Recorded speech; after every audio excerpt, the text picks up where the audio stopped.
بسم اللہ الرحمن الرحیم۔ تراویح کے بدعت ہونے کے لیے ہم نے ابھی تک 10 دلیلیں آپ کے سامنے پیش کی ہیں۔ اب انشاءاللہ کچھ مزید دلائل جو روایت زید بن ثابت سے ثابت ہوتی ہیں آپ کی خدمت میں پیش کریں گے، لیکن اس سے پہلے کہ میں وہ دلائل پیش کرنے کا عمل آغاز کر دوں، بہتر یہ ہے کہ میں 2 حدیثیں جو میں نے زید بن ثابت سے آپ کی خدمت میں بخاری سے اور بقیہ معتبر کتب سے آپ کی خدمت میں پیش کی ہیں، ان پہ ایک دوبارہ نظر ڈالا جائے۔ پہلا حدیث جو ہم نے زید بن ثابت سے آپ کو پیش کیا تھا وہ اس اردو بخاری میں ملاحظہ فرمائیے۔ بخاری جلد اول، چھاپ ادارہ اسلامیات پاکستان، یہ جلد اول ہے، صفحہ نمبر 387 میں، باب صلاۃ اللیل، باب نماز شب کا بیان، حدیث نمبر 692۔ زید ابن ثابت روایت کرتے ہیں کہ رسول خدا صلی اللہ علیہ وآلہ وسلم نے رمضان میں ایک حجرہ بنایا تھا۔ سعید کہتے ہیں کہ مجھے خیال آتا ہے کہ زید ابن ثابت نے کہا کہ یہ کہا تھا کہ وہ چھٹائی کا تھا، اور اس میں چند شب آپ صلی اللہ علیہ وآلہ وسلم نے نماز پڑھی۔ اس کا علم آپ کے اصحاب کو ہو گیا، اس لیے انہوں نے آپ صلی اللہ علیہ وآلہ وسلم کے نماز کی اقتداء کی، مگر جب آپ کو ان کا علم ہوا تو وہ بیٹھ رہے۔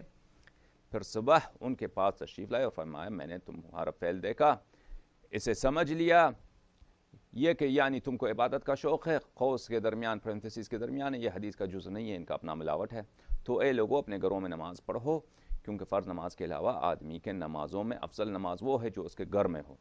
ہم نے آپ کی خدمت میں تفصیل کے ساتھ بیان کیا کہ کس طرح رسول پاک صلی اللہ علیہ وسلم کے علم کے بغیر یہ لوگ ان کے پیچھے نماز پڑھنے لگے، اور رسول پاک صلی اللہ علیہ وسلم کو جو ہی پتہ چل گیا وہ بیٹھے رہے۔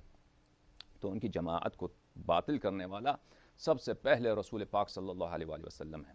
دوسری حدیث زید بن ثابت کی بخاری سے دکھاتے ہیں آپ کو، یہ بخاری تیسری جلد ہے اس کی، بخاری جلد سوم، چھاپ ادارہ اسلامیات پاکستان، اس میں ملاحظہ فرمائیے صفحہ نمبر 441 میں، حدیث نمبر 5648 میں، اس میں روایت کرتے ہیں کہ زید بن ثابت سے روایت کرتے ہیں کہ رسول پاک صلی اللہ علیہ وآلہ وسلم نے ایک حجرہ کھجور کے شاخ کا یا بوریے سے بنا لیا، تو ایک بار رسول اللہ صلی اللہ علیہ وآلہ وسلم نکلے اور جا کر اس میں نماز پڑھنے لگے، تو لوگ بھی آپ کے ساتھ نماز پڑھنے لگے۔ پھر ایک رات دوسرے لوگ آ گئے تو آن حضرت صلی اللہ علیہ وآلہ وسلم نے آنے میں دیر کی، اور آپ صلی اللہ علیہ وآلہ وسلم باہر تشریف نہیں لائے، تو لوگوں نے اپنی آوازیں بلند کی اور دروازے پر کنکریاں پھینکیں۔ غصے کی حالت میں صلی اللہ علیہ وآلہ وسلم آپ باہر تشریف لائے، اور ان لوگوں سے رسول اللہ صلی اللہ علیہ وآلہ وسلم نے فرمایا کہ تمہارے برابر اس طرح کرتے رہنے کے سبب میں نے خیال کیا کہ کہیں تم پر فرض نہ کیا جائے، اس لیے تم اپنے گھروں میں نماز پڑھا کرو، اس لیے کہ فرض کے سوا دوسری نمازیں وہ بہتر ہیں جو گھر میں پڑھی جائیں۔ یہ حدیث آپ کی خدمت میں مسلم سے بھی پیش کیا جائے، ملاحظہ فرمائیے، یہ ہے مسلم، چھاپے پاکستان، نعمانی کتاب خانہ لاہور کی چھپی ہوئی کتاب، اس میں جلد نمبر 2، صفحہ نمبر 281، یہ حدیث ہے زید بن ثابت سے۔ زید بن ثابت نے کہا کہ رسول اللہ صلی اللہ علیہ وآلہ وسلم نے کھجور کے پتوں وغیرہ کا یا بوریے کا ایک حجرہ بنایا، اور نکلے رسول اللہ صلی اللہ علیہ وآلہ وسلم اور اس میں نماز پڑھنے لگے۔ پھر جب آپ کے پیچھے بہت لوگ اقتداء کرنے لگے، پھر آپ کے ساتھ نماز پڑھنے لگے۔ پھر ایک رات سب لوگ آ گئے اور آپ صلی اللہ علیہ وآلہ وسلم نے دیر کی اور ان کی طرف نہ نکلے، اور لوگوں نے آپ کی طرف آوازیں بلند کی اور دروازے پر کنکریاں ماری۔ پھر رسول اللہ صلی اللہ علیہ وآلہ وسلم نے ان کی طرف غصے سے نکلے اور ان سے فرمایا کہ تمہاری یہ حالت ایسی ہی رہتی تو مجھے گمان ہوتا کہ یہ نماز بھی تم پر فرض نہ ہو جائے۔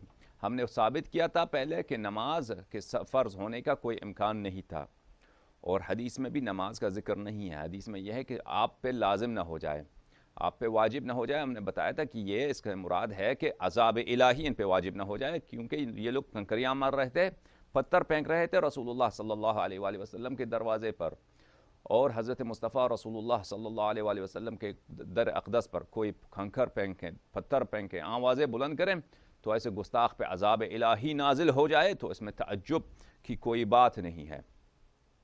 تم اپنے گھروں میں نماز پڑھو، اس لیے کہ سوائے فرض کے کہ آدمی کی اس نماز بہتر وہی ہے، بہتر نماز وہی ہے جو گھر میں ہو کہ یا ریا سے گھر میں ہو کہ ریا سے دور ہے۔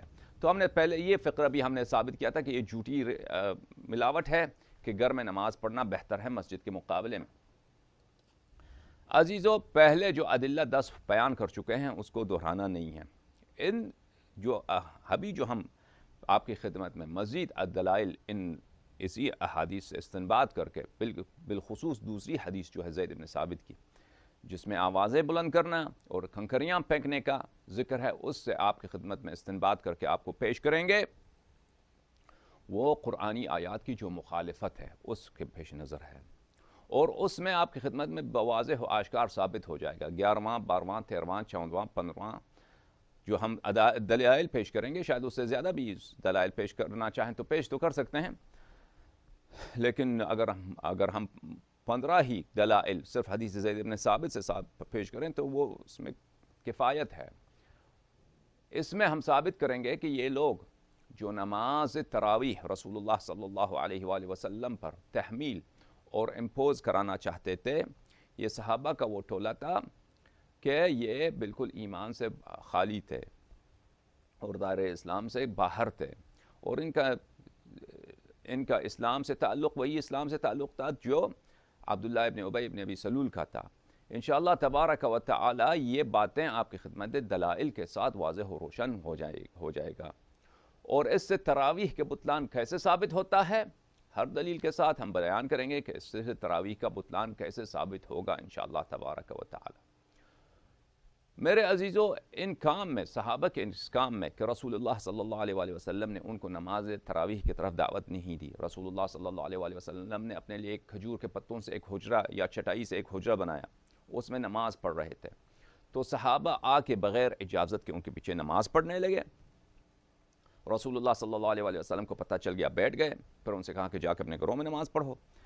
پھر اگلی رات کو وہ آئے ہی نہیں مسجد صلی اللہ علیہ وآلہ وسلم، صحابہ ان کے گھر کے باہر انہوں نے شور مچانا شروع کیا، نعرہ بازی کی، پتراؤ کیا۔ رسول پاک صلی اللہ علیہ وآلہ وسلم غصے سے باہر آ گئے، پھر ان کو وہاں سے بگایا کہ کہیں تم پہ لازم نہ ہو جائے۔ ہم نے کہا کہ لازم نہ ہو جائے یعنی کہ عذاب لازم نہ ہو جائے۔ جماعت عمریہ کا ادعا ہے، عائشہ کا ادعا ہے کہ انہوں نے کہا ہے کہ آپ پہ کہیں نماز واجب نہ ہو جائے۔ تو حدیث زید بن ثابت میں یہاں عرض کرتا چلوں، اور عائشہ کی جو حدیث ہے وہ بھی بخاری میں موجود ہے، اس میں کچھ ڈسکرپنسی ہے۔ عائشہ چھپاتی ہے اس بات کو کہ صحابہ نے پتراؤ کیا ہے، صحابہ نے پتراؤ کیا، عائشہ اس بات کو چھپاتی ہے۔ تو عزیزو، ہم آگے جا کر انشاءاللہ تبارک و تعالی، خدا نے مجھے وقت دیا، فرصت ملا، تو میں کچھ مزید دلائل پیش کر کے، کیونکہ ان دلائل کا ہمیں جب وہ دلائل میں پیش کروں گا وہ زیادہ واضح ہو جائے گا کہ انشاءاللہ ثابت کریں گے کہ عائشہ جھوٹی ہے۔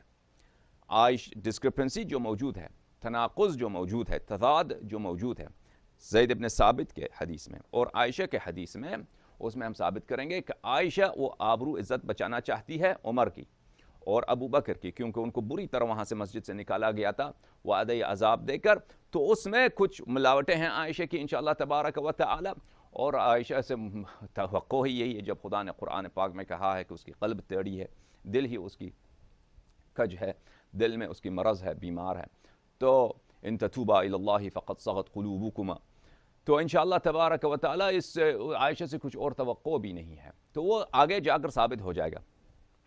فی الحال دلیل نمبر 11، میرے عزیزو، دلائل کئی ایک ہیں۔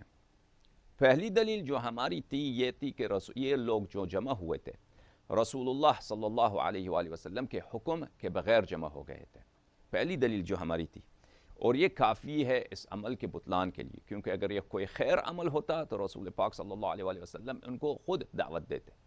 11ویں جو دلیل ہے اس سے شبیہ ہے لیکن عینی ہی بعینی ہی وہی نہیں ہے۔ 11ویں دلیل جو ہے وہ یہ ہے کہ یہ فعل جو صحابہ نے انجام دیا ہے کہ رسول پاک صلی اللہ علیہ وآلہ وسلم کے فرمان کے بغیر انہوں نے نوافل کو نماز جماعت کے ساتھ ادا کرنا شروع کیا ہے، اور رسول پاک صلی اللہ علیہ وآلہ وسلم اپنے حجرے میں پرائیویٹ طور پر، فرادہ طور پر اور انڈیویجولی نوافل پڑھ رہے ہیں، تو ان کے پیچھے انہوں نے اقتداء کی ہے۔ یہ عمل تقدم علی اللہ، التقدم علی اللہ والتقدم علی رسول اللہ صلی اللہ علیہ وآلہ وسلم ہے.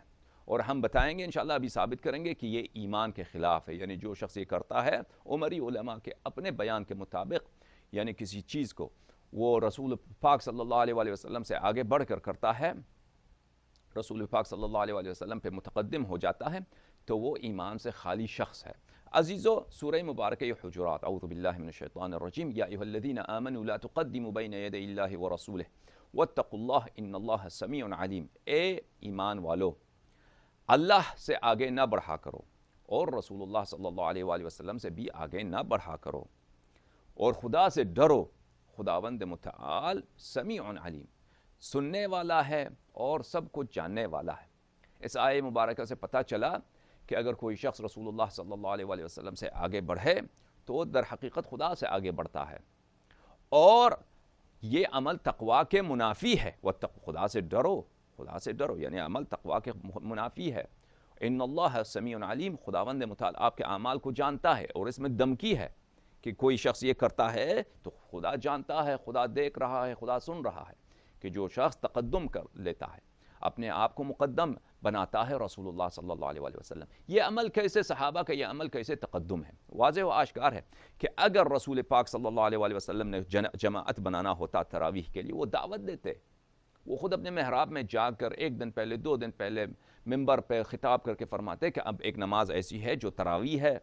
نام شاید نہ بتاتے چلیں، لیکن یہ کہ نوافل شہر رمضان، قیام رمضان، صلاۃ التہجد فی لیالی رمضان، تہجد رمضان جو ہے وہ ہم جماعت کے ساتھ ادا کرنا چاہتے ہیں، آپ لوگ آ جائیے. تو وہ طریقہ بتاتے کہ کتنی رکعتیں ہیں، کس طرح پڑھا جاتا ہے، وہ بتاتے تھے.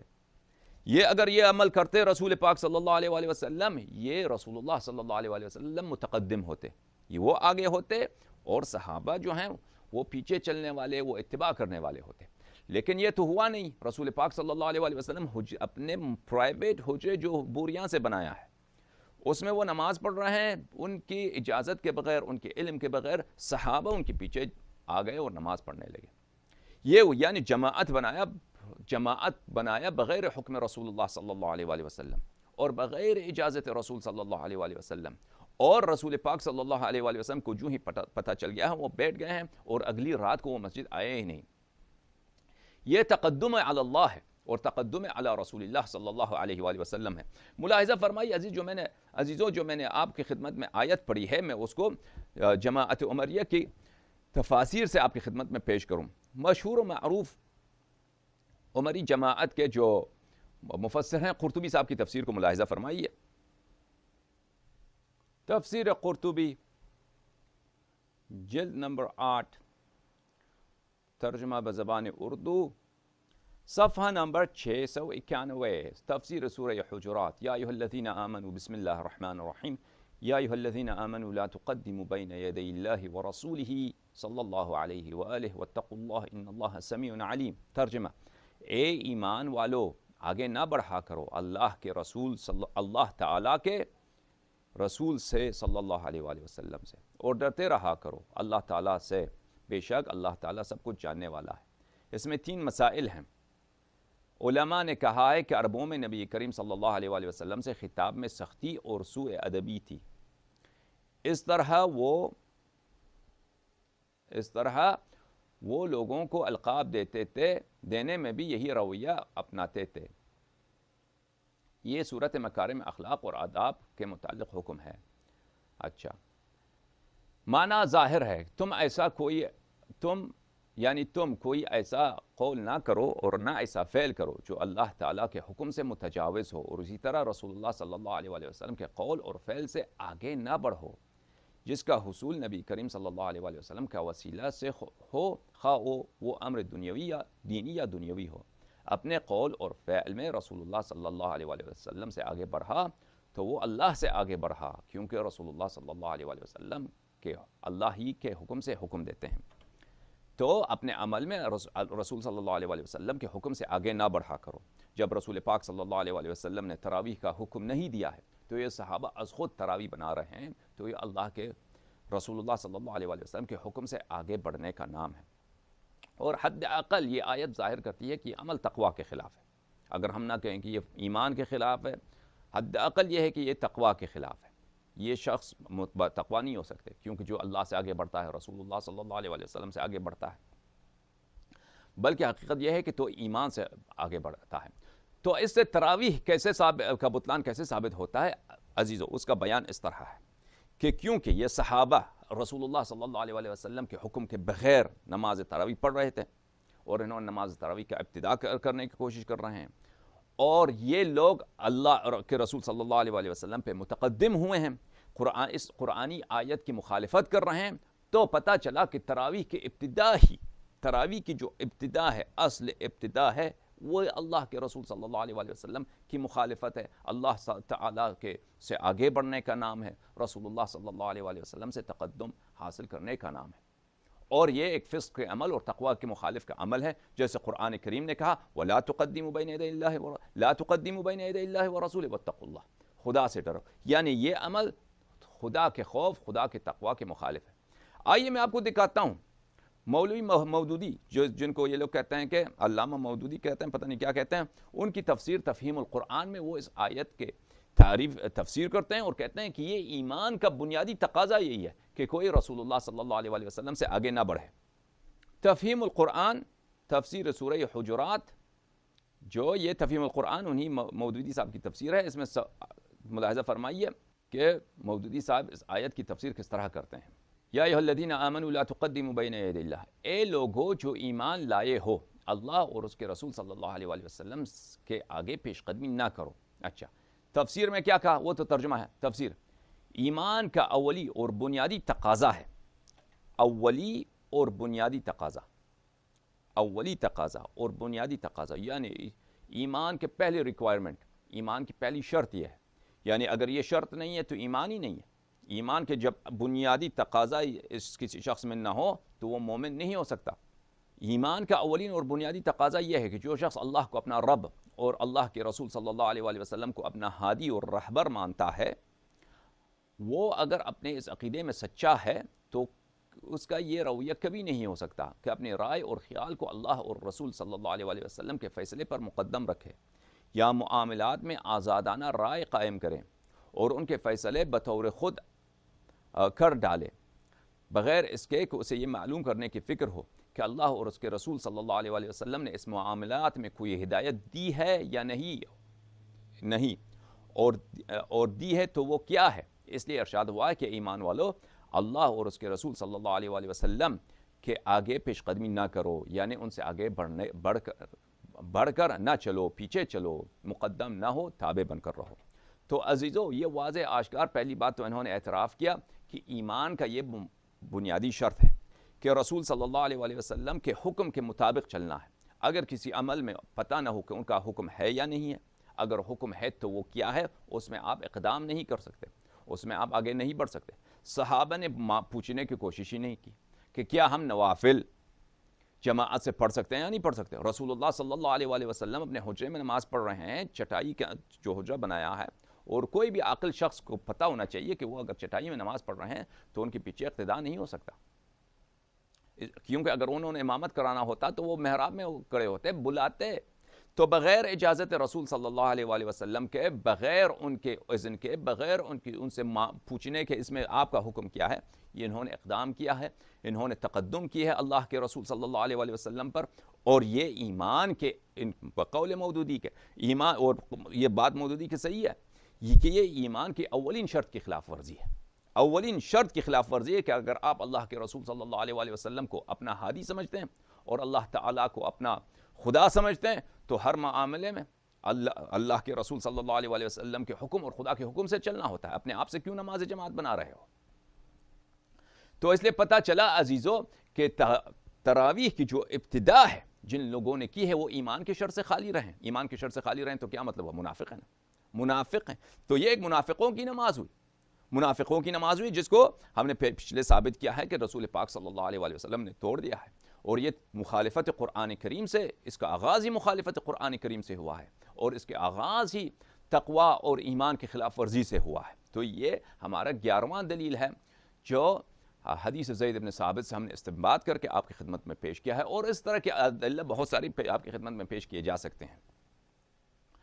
عزیزو، 12واں دلیل آپ کی خدمت میں پیش کرتے ہیں زید بن ثابت کی حدیث سے کی روشنی میں کہ یہ لوگ جو جمع ہوئے تھے رسول پاک صلی اللہ علیہ وآلہ وسلم کے پیچھے نماز پڑھنے کے لیے، نماز تراویح پڑھنے کے لیے، یہ ایمان سے خالی تھے اور یہ ایک ایمانی حکم کی خلاف ورزی تھی۔ سورہ مبارکہ نور کے آیات آپ کی خدمت میں پہلے بھی پیش کر چکے ہیں، ایک مرتبہ پھر ملاحظہ فرمائیے۔ تفسیر مظہری جلد 8 ان کے حضرت علامہ قاضی محمد ثناء اللہ عثمانی مجددی پانی پتی، مولوی پانی پتی کی یہ تفسیر ہے جو انہوں نے لکھا ہے، ناشر ہیں اس کتاب کی دارالاشاعت اردو بازار کراچی۔ اس کتاب میں عزیزو صفحہ نمبر 278 پہ سورہ نور کے آخری آیات کی آپ ملاحظہ فرمائیے۔ تفسیر: اعوذ باللہ من الشیطان الرجیم، بسم اللہ الرحمن الرحیم۔ آیات وہ یہ ہیں: انما المؤمنون الذین آمنوا باللہ ورسولہ صلی اللہ علیہ وآلہ وسلم۔ مؤمن حقیقت میں صرف وہی ہیں۔ بہت اچھا ترجمہ کیا اس نے، مؤمن، انما المؤمنون، انما حصر کے لیے ہے، یعنی صرف مومن صرف وہ ہیں۔ مومن کا ہونے کا ادعا تو بہت سارے لوگ کر سکتے ہیں، لیکن حقیقی مومن صرف وہی ہیں۔ مومن حقیقت میں صرف وہی ہیں جو سچے دل سے اللہ اور اس کے رسول صلی اللہ علیہ وآلہ وسلم پر ایمان لائے ہیں، یعنی وہ لوگ حقیقت میں مومن نہیں ہیں جو زبان سے تو مومن ہونے کا دعویٰ کرتے ہیں مگر ان کے دل مومن نہیں ہیں۔ وَإِذَا كَانُوا مَعَهُ عَلَىٰ أَمْرٍ جَامِعٍ، اور جب اللہ کے ساتھ کسی ایسے، اور جب رسول اللہ صلی اللہ علیہ وآلہ وسلم کے ساتھ کسی ایسے کام پر ہوتے ہیں جس کے لیے مجتمع کیا گیا ہے، علی امر جامع، جس میں اجتماع کی ضرورت ہوتی ہے، جس میں گروپ کی ضرورت ہوتی ہے۔ لم يذهبوا حتى يستأذنوا، تو جب تک آپ سے اجازت نہ لے لیں نہیں جاتے، یعنی وہ آگے نہیں بڑھتے جب تک آپ سے اجازت نہیں لیتے۔ مومن صرف وہی ہیں، مومن صرف اور صرف وہی ہیں جن کی یہ کوالٹی ہے کہ اللہ اور اس کے رسول صلی اللہ علیہ وآلہ وسلم پہ ایمان لاتے ہیں، اور کسی امر جامع، کوئی ایسی امر جو لوگوں کو جمع کرنے کے لیے ہوتا ہے، جس میں لوگوں کو جمع کیا جاتا ہے، ایسے کسی کام میں ہو، رسول اللہ صلی اللہ علیہ وآلہ وسلم کی اجازت کے بغیر نہیں آگے بڑھتے۔ ان الذین یستأذنونک اولئک الذین یؤمنون باللہ ورسولہ، جو لوگ آپ صلی اللہ علیہ وآلہ وسلم سے ایسے موقع پر اجازت لیتے ہیں، بس وہی اللہ اور اس کے رسول صلی اللہ علیہ وآلہ وسلم پر ایمان رکھتے ہیں۔ امر جامع کیا ہوتا ہے؟ یہ خود تفسیر کرتے ہیں۔ امر جامع اجتماعی کام ایسا ہوتا ہے جس کو انجام دینے کے لیے جمعیت کی ضرورت ہوتی ہے، یعنی کراؤڈ کی ضرورت ہوتی ہے، جیسے خندق کھودنا، اجتماعی مشورہ، جہاد، جمعہ اور عیدین کی نمازیں وغیرہ، یہ سب امر جامع ہے۔ عیدین کی نماز، عید کی نماز کے لیے لوگوں کو جمع کیا جاتا ہے۔ تو تراویح بھی بولو نا، تراویح بھی ہے۔ تو واضح آشکار عزیزو، خوب توجہ دو کہ رسول اللہ صلی اللہ علیہ وآلہ وسلم کے متعلق کیا فرمایا؟ فرمایا کہ ان کی اجازت کے بغیر اگر اجتماعی کام کے لیے کوئی جمع ہو جائے، کوئی اقدام کرے تو وہ مومن نہیں ہے۔ تو ہم نے جو روایت آپ کی خدمت میں پیش کی عزیزو، نماز تراویح کے لیے جو لوگ جمع ہوئے ہیں وہ رسول اللہ صلی اللہ علیہ وآلہ وسلم کی اجازت کے بغیر جمع ہوئے ہیں، اور بغیر ان کے اجازت کے انہوں نے اقتداء کی ہے، صف جماعت بنائی ہے، نماز شروع کیا ہے، جو رسول پاک صلی اللہ علیہ وآلہ وسلم کی خلاف ورزی ہے۔ اس لیے یہ لوگ مومن ہو ہی نہیں سکتے، یہ لوگ مومن ہو ہی نہیں سکتے جو لوگ تراویح کی انہوں نے ابتدا کی۔ تو پتہ چلا کہ تراویح کا ابتدا کرنے والے لوگ منافق تھے۔ اب آگے جا کے ثابت کریں گے جنہوں نے پتھراؤ کیا رسول پاک صلی اللہ علیہ وآلہ وسلم کے دروازے اقدس پر، یہ بدترین کافر تھے، منافق تھے۔ اور منافق کی بھی کئی اقسام ہوتی ہے۔ ایک منافق ہوتا ہے جو بالکل دائرہ اسلام سے خارج ہوتا ہے، یعنی مرتد ہوتا ہے، دائرہ اسلام سے خارج ہوتا ہے، لیکن بظاہر وہ کہتا ہے میں مسلمان ہوں، جیسے عبداللہ ابن ابی ابن ابی سلول تھا۔ وہ ابن ابی سلول جو تھا، وہ اس کے متعلق یہ آیت تو ہے، اذا جاءک المنافقون قالوا نشهد انک لرسول اللہ واللہ یعلم انک لرسولہ واللہ یشهد ان المنافقین لکاذبون۔ کہتے وہ آتے تھے رسول پاک صلی اللہ علیہ وآلہ وسلم کے پاس کہ میں تو شہادت دیتا ہوں آپ اللہ کے رسول ہیں۔ قرآن کہتا ہے کہ خدا کو پتہ ہے کہ آپ اللہ کے رسول ہیں صلی اللہ علیہ وآلہ، لیکن یہ شخص جھوٹ بولتا ہے، اس کا عقیدہ نہیں ہے، یہ جھوٹی شہادت دے رہا ہے۔ تو وہ بالکل قرآن نے شہادت دی کہ شخص کافر ہے۔ ایک ایسا منافق ہوتا ہے جس کے دل میں اسلام اور کفر کی ملاوٹ ہے، اسلام اور کفر کی ملاوٹ ہے۔ منافق کے کئی درجات ہیں۔ جو لوگ رسول پاک صلی اللہ علیہ وآلہ وسلم کے دروازے پہ پتھراؤ کرتے ہیں ان کا شمار کس میں آتا ہے؟ اس کا شمار اسی سب سے جو گھٹیا قسم کا منافق ہے، جو مرتد واجب القتل قسم کا منافق ہوتا ہے، اس کے زمرے میں شمار ہوتا ہے۔ اب سوال کریں گے کہ پھر کیوں رسول پاک صلی اللہ علیہ وآلہ وسلم نے ان کو قتل نہیں کیا؟ وہ بھی ہم مسلم سے آپ کو دکھائیں گے کیوں ان کو قتل نہیں کیا ہے۔ اچھا، قرآن نے کیا کہا؟ انما المؤمنون الذین بلی آمنوا باللہ ورسولہ صلی اللہ علیہ وآلہ وسلم اذا کان معه على امر جامع لم يذهبوا حتى يستأذنوه۔ فرمایا کہ مومن صرف اور صرف وہی ہیں جو ایمان رکھتے ہیں اللہ پر اور اللہ کے رسول صلی اللہ علیہ وآلہ وسلم پر، اور جب کسی ایسے اجتماعی کام کے لیے جس کے لیے جمعیت کی ضرورت ہو اس پہ اقدام نہیں کرتے، اس پہ آگے نہیں بڑھتے، اس نہیں جاتے جب تک اللہ کے رسول صلی اللہ علیہ وآلہ وسلم سے اجازت نہیں لیتے۔ جماعت عمریہ کے بہت بڑے محققین نے، بلکہ کن سے بڑا محقق زید بن ثابت نے خود اس کے حدیث سے پتہ چلتا ہے، عائشہ کی حدیث سے پتہ چلتا ہے، آگے جا کے ہم عائشہ کی حدیث دکھائیں گے آپ کو، عائشہ کی حدیث جو تراویح کے متعلق ہے، اس میں بھی نہیں ہے کہ رسول پاک صلی اللہ علیہ وآلہ وسلم نے ان کو بلایا کہ میں نماز تراویح پڑھاتا ہوں، اس میں بھی یہی ہے کہ ان لوگوں نے خود ان کے پیچھے رسول پاک صلی اللہ علیہ وآلہ وسلم کے پیچھے نماز پڑھنا شروع کی ہے۔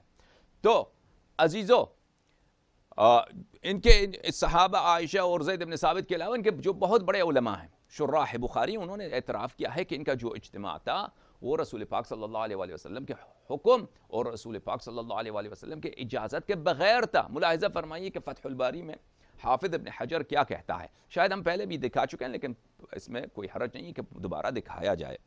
فتح الباری بشرح البخاری میں بتاتا چلوں عزیزو کہ حافظ ابن حجر نے دو مقامات پر اعتراف کیا ہے، ایک 12ویں جلد میں جو ہمارے پاس فتح الباری ہے اس میں ایک 12ویں جلد ہے اور ایک 15ویں جلد، دونوں مقامات پر اس نے اعتراف کیا ہے صحابہ کا جو اجتماع تھا وہ مسجد میں تراویح پڑھنے کے لیے وہ بغیر اجازت رسول اللہ صلی اللہ علیہ وآلہ وسلم کا تھا، اور بغیر اجازت رسول صلی اللہ علیہ وآلہ وسلم اجتماع کوئی کرے کسی اجتماعی کام کے لیے، ہم نے دکھایا کہ وہ مومن نہیں ہے۔ قرآن کی صریح آیت ہے سورہ مبارکہ نور کے آخری آیت، سیکنڈ لاسٹ، آخر سے جو دوسری نمبر کی آیت ہے، اس میں واضح و آشکار ہے۔ فتح الباری اس میں دیکھیے جزء ثانی عشر، یا ابن حجر عسقلانی صاحب کی کتاب ہے، دار الفکر بیروت لبنان کی چھپی ہوئی کتاب، حدیث نمبر باب ما يجوز من الغضب وشدة لأمر الله تعالى، حدیث نمبر اس میں ہے 6113، بلی فرفعوا أصواتهم وحسبوا الباب فخرج إليهم مغضبا فقال ما زال بكم سنيعكم حتى ظننت أن سيكتب عليكم فعليكم بالصلاة في بيوتكم۔ یہ وہی حدیث ہے جس کا ترجمہ ہم نے آپ کو مکرر بخاری سے دکھایا ہے اور آج کی اسپیچ میں بھی شروع میں دکھایا ہے آپ کو۔ اچھا، اس کے ذیل میں اسی فخرج عليهم مغضبا والظاهر أن غضبه لكونهم اجتمعوا بغير أمره صلی اللہ علیہ وآلہ وسلم، رسول پاک صلی اللہ علیہ وآلہ وسلم کا کس لیے غضبناک ہوئے؟ اس لیے کہ وہ بغیر اذن رسول صلی اللہ علیہ وآلہ وسلم کے جمع ہو گئے تھے، بغیر اذن رسول صلی اللہ علیہ وآلہ وسلم کے لیے جمع ہوئے تھے۔ کس لیے جمع ہوئے تھے؟ کہ تراویح پڑھنی ہے۔ یہ مجلد نمبر 12، مجلد نمبر 15 میں ملاحظہ فرمائیے، فتح الباری بشرح البخاری جزء الخامس عشر، طبع دار الفکر، اس میں صفحہ 152 میں یہ باب ما یکرہ من کثرت السؤال، اس میں حدیث نمبر ہے عزیزو، حدیث نمبر 7290، یہ بھی زید بن ثابت کی حدیث ہے، اسی کے ذیل میں یہ بھی تراویح ہی سے متعلق ہے، ما رأیت من صنیعکم حتی خشیت ان یکتب علیکم، بلی قوله من صنیعکم ما يفهم من انکارہ ما صنعوا من تکلف ما لم یأذن لهم من التجمیع فی المسجد فی صلاة اللیل۔ رسول پاک صلی اللہ علیہ وآلہ وسلم نے جو ان کو کہا ہے کہ قد رأیت ما بلی قد عرفت ما رأیت من صنیعکم، کہ میں نے تمہارے حرکت کو دیکھا ہے کہ تم نے کیا حرکت کی ہے، اس کلام سے پتہ چلتا ہے کہ رسول پاک صلی اللہ علیہ وآلہ وسلم پہ ان پر انکار کیا ہے، ان پہ ان کی توبیخ و سرزنش کی ہے، ملامت کی ہے ان کی، کہ انہوں نے کیا کیا ہے، انہوں نے اس لیے کہ انہوں نے اس بات کی تکلف کی ہے، اس بات کی انہوں نے تکلیف برداشت کی ہے، یعنی مسلمانوں نے، صحابہ نے، کہ انہوں نے مسجد میں جمع ہو گئے نماز شب کے لیے، صلاۃ اللیل کے لیے، یعنی نماز تراویح کے لیے، بغیر اذن رسول اللہ صلی اللہ علیہ وآلہ وسلم کے۔ یہ حافظ ابن حجر کی اعتراف، اور آپ کو دکھاتے ہیں محمود عینی جن کا لقب ہے بدر الدین، یہ بھی شراح بخاری میں سے ہیں، عمدۃ القاری فی شرح صحیح البخاری جو بہت ہی مفصل شرح ہے، فتح الباری کی طرح شرح ہے بخاری کی، طبع دار الفکر یہ ہے جلد نمبر 15 جزء الخامس عشر. اس میں ملاحظہ فرمائیے حدیث نمبر 6113 کے ذیل میں ما زال بكم صنيعكم حتى ظننت أن سيكتب عليكم فرفعوا أصواتهم وحسبوا الباب فخرج صلى الله عليه وآله وسلم إليهم مغضبا. فرفعوا أصواتهم وحسبوا الباب فخرج أي رسول الله صلى الله عليه وآله وسلم إليهم. رسول پاک صلی اللہ علیہ وآلہ وسلم صحابہ کی طرف باہر نکلے حال كونه مغضبا وسبب غضبه أنهم اجتمعوا بغير أمره.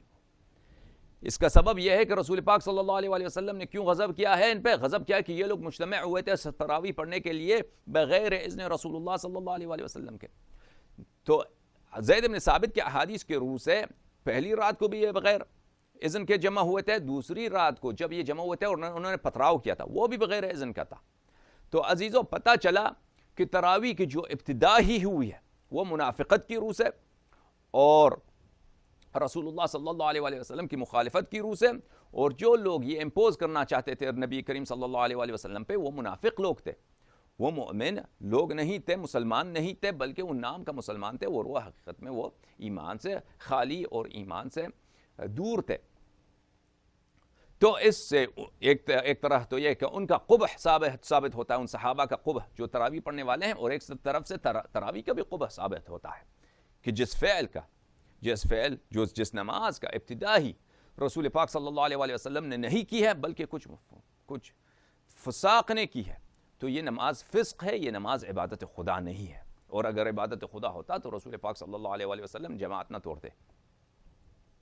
عزیزو یہ دلیل نمبر 11. دلیل نمبر 12 اس کے علاوہ اسی سورہ احزاب اسی سورہ نور کے آیات میں بسم اللہ الرحمن الرحیم لا تجعلوا دعاء النبی صلی اللہ علیہ وآلہ وسلم كدعاء بعضکم بعضا. وہ انشاءاللہ تبارک و تعالی وہ آگے آئے گا انشاءاللہ, ہم اگلی دلیل میں آپ کی خدمت میں وہ پیش کریں گے اور آگے مزید ادلہ انشاءاللہ آپ کی خدمت میں ثابت کریں گے. بہت مہربانی آپ سب کا. یا علی مدد.